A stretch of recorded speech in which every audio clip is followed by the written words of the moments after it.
mbokk yi teewlu saabal tomb net dafay taataane seeni xibaar ci làkk wolof ci ab bataaxel bu bàyyi ko ci FRAPP ñoo ngi ci joxañ baaraamu tuuma Macky Sall mi njiital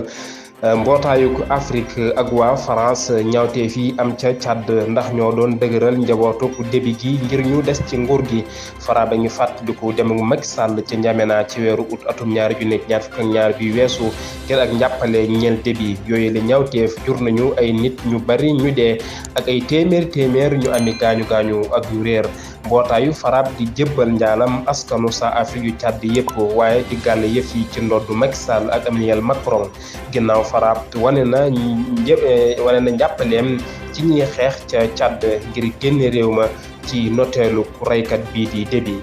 saabal tomb net